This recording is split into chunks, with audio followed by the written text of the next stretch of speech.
हमारे नए गली न्यूज़ इंडिया चैनल को सब्सक्राइब करें और बेल आइकन दबाना ना भूलें। नमस्कार सबको।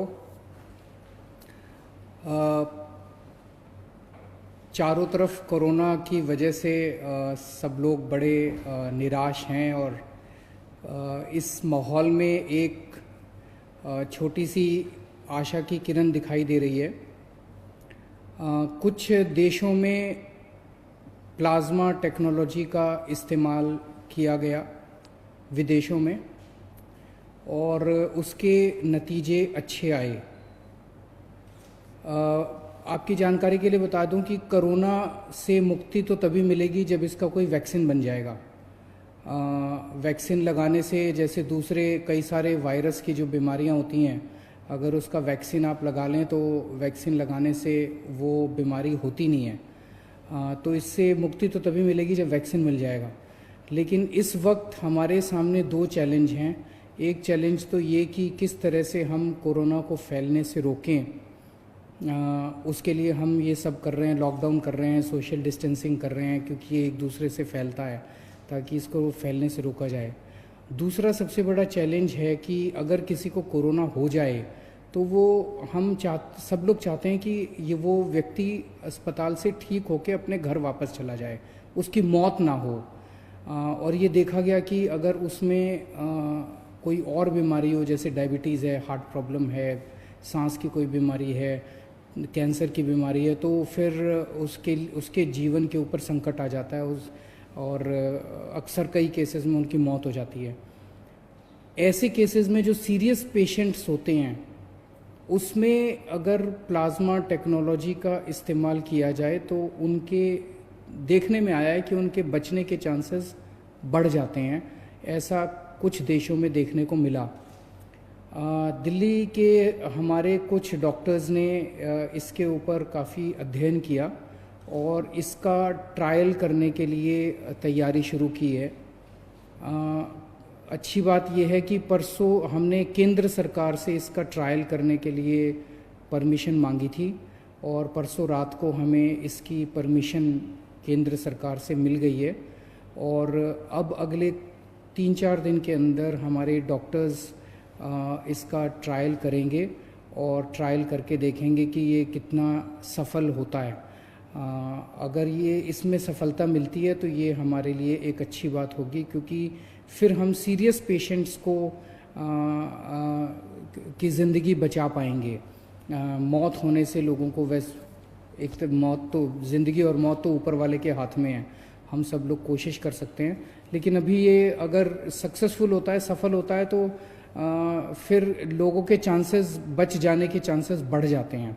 लेकिन अभी मैं साफ साफ कर दूं कि ये केवल ट्रायल स्टेज पे है और ये सफल होगा कि नहीं होगा ये अगले हमें 4-5 दिन के अंदर डॉक्टर्स जब ट्रायल करके देखेंगे तो पता चलेगा। ये टेक्नोलॉजी क्या है? इस टेक्नोलॉजी में जिस व्यक्ति को कोरोना एक बारी हो जाता है, वो जब ठीक होता है तो उसके शरीर में, उसके खून में एंटीबॉडीज़ डेवलप हो जाते हैं। ये एंटीबॉडीज़ उसको ठीक होने में मदद करते हैं। तो ऐसा व्यक्ति जो कोरोना से ठीक हो गया, उससे वो अपना रक्तदान करता है। उससे जैसे हम ब्लड डोनेशन करते हैं, ऐसे ही ठीक हुए कोरोना के व्यक्ति से रक्त लिया जाता है। 1 बोतल खून देता है वो, और उसमें से, उसके खून में से प्लाज्मा निकाला जाता है और वो प्लाज्मा को एनरिच किया जाता है और उस एनरिच्ड प्लाज्मा को किसी दूसरे पेशेंट में इंजेक्ट कर दिया जाता है। उसके पेशेंट में दूसरे पेशेंट में जो भी बीमार है उसमें डाल दिया जाता है। तो उसके नए पेशेंट में वो प्लाज्मा के एंटीबॉडीज़ चले जाते हैं और उसके अंदर ठीक होने वाले एंटीबॉडीज़ डेवलप हो जाते हैं। तो इस तरह से ये टेक्नोलॉजी काम करती है। हम सब लोग प्रार्थना करते हैं कि हमारा ये ट्रायल सक्सेसफुल हो। अगर सक्सेसफुल होता है तो इससे एक उम्मीद बंधेगी। और भी कुछ राज्य, जैसे मुझे पता चला है केरला, महाराष्ट्र वगैरह इसके ऊपर काम कर रहे हैं और मैं उम्मीद करता हूं कि सबके प्रयास इस बारे में सफल हों। दिल्ली में लगभग 57 के करीब हम लोगों ने कंटेनमेंट जोन्स बनाए हैं। जैसे मैं रोज़ बताता हूँ, कंटेनमेंट जोन वो हैं जहाँ पे हमें 3 या 3 से ज़्यादा, अगर किसी कॉलोनी के अंदर हमें या किसी गली के अंदर 3 या 3 से ज़्यादा कोरोना के मरीज़ मिलते हैं तो उसको हम चारों तरफ से कॉलोनी को सील कर देते हैं। वहाँ के रहने वाले लोगों को बाहर नहीं आने देते और बाहर के लोगों को अंदर नहीं जाने देते ताकि बीमारी बाहर ना फैले। और तो वहाँ पे फिर हम ऑपरेशन शील्ड चालू करते हैं जिसके अंदर उस एरिया का सैनिटाइजेशन करते हैं उस एरिया। तो ऐसे कंटेनमेंट जोन्स के अंदर क्या क्या किया जाता है इस बारे में अभी कई सारी गलत फहमियाँ हैं। क्योंकि मेरे पास बहुत सारे फ़ोन आते हैं, बहुत सारे मैसेजेस आते हैं और अक्सर मैसेज ये आता है कि सर हमारे एरिया को कंटेनमेंट जोन तो बना दिया लेकिन अभी तक हमारे यहाँ पे कोई भी सैंपल लेने नहीं आया हमारा। तो मैं आपकी जानकारी के लिए बता दूं, कंटेनमेंट जोन में जैसे कंटेनमेंट जोन लागू किया जाता है वहाँ पे सबसे पहला काम किया जाता है आपके लिए एसेंशियल सर्विसेज की इंतज़ाम किया जाता है। तो आपके एरिया को सील कर दिया और वहाँ पे आपके जो सील किया बाउंड्री के ऊपर आपके लिए सब्जी वाले का, दवाई वाले का, इसका सबका इंतज़ाम किया जाता है। पुलिस वाले व्हाट्सएप ग्रुप बनाते हैं, व्हाट्सएप ग्रुप के अंदर आप लोग लिखते हैं कि हमें ये वाला सामान चाहिए, वो वाला सामान आपको मुहैया कराया जाता है। तो एक पहला काम किया जाता है एसेंशियल सर्विसेज का इंतज़ाम किया जाता है। एक काम किया जाता है सैनिटाइजेशन किया जाता है पूरे एरिया का। जो मशीनें मैंने बताया था उन मशीनों के ज़रिए उस एरिया को पूरे को सैनिटाइज किया जाता है। फिर डोर टू डोर सर्वे किया जाता है। सर्वे सबका होता है, हर एक के घर में कोई ना कोई दिल्ली सरकार की टीम जाती है और उनसे पूछती है कि आपके घर में कोई बीमार तो नहीं है, बुखार तो नहीं है, किसी को सांस की शिकायत तो नहीं है। तो जो कोरोना के सिम्टम्स हैं वो पूछते हैं कि आपको कोई ये सिम्टम्स तो नहीं है। ये सर्वे 100% लोगों का होता है। अगर किसी कंटेनमेंट जोन में अभी तक नहीं हुआ तो हो सकता है 2-4 दिन में हो जाए, क्योंकि बहुत ज़्यादा कंटेनमेंट जोन बन गए हैं, टीम्स थोड़ी सी कई बार कम पड़ जाती है एसडीएम के पास, तो वो 100% का होगा। जो लोग सिम्टम्स मिलते हैं जिन लोगों के कोरोना के, उन लोगों का केवल सैंपल लिया जाता है।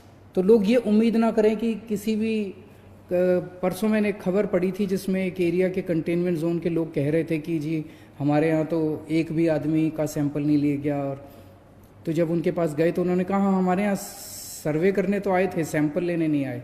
तो सैंपल सबका नहीं लिया जाता है और इसके अच्छे असर पड़ रहे हैं, क्योंकि दिलशाद गार्डन का हमने देखा कि किस तरह से वो 15-20 दिन हो गए और वहाँ पे कंटेनमेंट जोन में अब एक भी केस नहीं आया। वसुंधरा एनक्लेव में 15 दिन के करीब हो गए, इसको भी कंटेनमेंट जोन को बने हुए अब एक भी केस नहीं आया। खिचड़ीपुर की 3 गलियों को लॉक किया था हम लोगों ने, सील किया था, कंटेनमेंट जोन बनाया था, वहाँ से भी एक भी केस नहीं आया। तो ये अभी तक एक्सपेरिमेंट, अभी हम लोगों का प्रयास सफल रहा है। आप लोगों को दिक्कत तो बहुत आती है लेकिन सबके सामूहिक प्रयास से ही, सामूहिक उससे ही हम लोग सफल हो पाएंगे। कल यमुना के तट के ऊपर कई सारे गरीब लोग, माइग्रेंट लोग इकट्ठे हो गए थे और जैसे हमारी नज़र में लाया गया उसको तुरंत हम लोगों ने उनके खाने का और उनके रहने का इंतज़ाम किया। सब लोगों को अलग अलग स्कूल की बिल्डिंग्स में उनके रहने का इंतज़ाम किया और उनके खाने का भी हम लोगों ने इंतज़ाम किया है।